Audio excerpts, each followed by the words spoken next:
Assalamualaikum warahmatullahi wabarakatuh. Coba kita akan komen terkait yang kita lihat ini. Apa Ahlus Sunnah wal Jamaah itu hanya NU? Ya, kami pastikan bahwasanya Ahlus Sunnah wal Jamaah itu tidak hanya di Nahdlatul Ulama saja, tapi juga di ormas yang lain, di organisasi yang lain, kemudian juga bisa dikatakan Ahlus Sunnah wal Jamaah yang dimana saling berpegang teguh kepada Al-Quran dan As-Sunnah.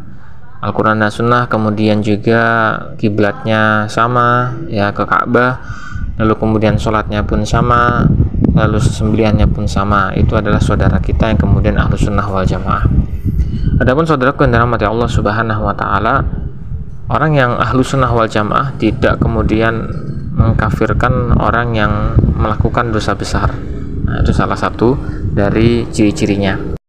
Lalu ciri yang lain adalah tidak menyerupakan Allah dengan sesuatu apapun, dengan sesuatu makhluk apapun. Ya, itu tidak boleh kita menyerupakan Allah Subhanahu wa taala dengan makhluk.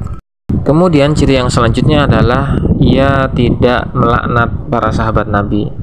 Para sahabat Nabi Shallallahu Alaihi Wasallam radhiyallahu anhum itu Allah Subhanahu wa taala meridhoi. Allah Subhanahu wa taala meridhoi mereka, kemudian mereka adalah orang-orang yang dipilih oleh Allah Subhanahu wa taala. Dan mereka pun adalah generasi terbaik umat ini. Jadi tidak ada generasi terbaik setelah generasi para sahabat. Keutamaan sahabat Abu Bakar As-Siddiq radhiyallahu anhu ketika beliau beramal itu tidak akan bisa orang setelahnya itu menandingi amal beliau, menandingi pahala yang Allah berikan kepada beliau.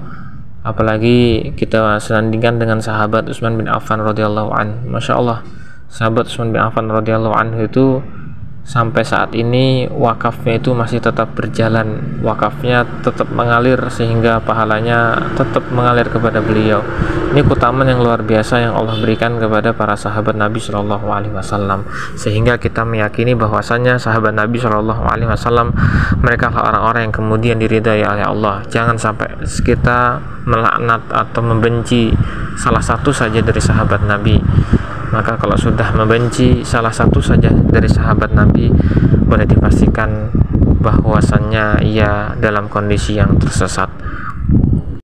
Kemudian dari yang terakhir, bagaimana ciri dari Ahlus Sunnah wal Jamaah? Mereka berpegang teguh kepada kebenaran, sehingga mereka dimenangkan oleh Allah Subhanahu wa taala ketika mereka benar-benar sikoh, benar-benar istiqomah. Orang mereka adalah orang-orang yang adil dan tidak berlebihan ataupun tidak mengurang-urangi dari ayat-ayat yang telah Allah Subhanahu wa taala jelaskan, sehingga mereka bersikap tawasud, pertengahan, tidak berlebihan dan tidak gulu, dan tidak pula mengurang-urangi dari ayat-ayat yang Allah Subhanahu wa taala telah tetapkan. Demikian dari definisi Ahlus Sunnah wal Jamaah. Maka ketika kita melihat bahwasanya Ahlus Sunnah wal Jamaah yang pada definisi ini, maka boleh dibilang tidak hanya di teman-teman atau saudara-saudara kita di Nahdlatul Ulama saja, akan tetapi di ormas yang lain maka ada yang kemudian mendapati sifat-sifat dari Ahlus Sunnah wal Jamaah. Barakallahu fikum.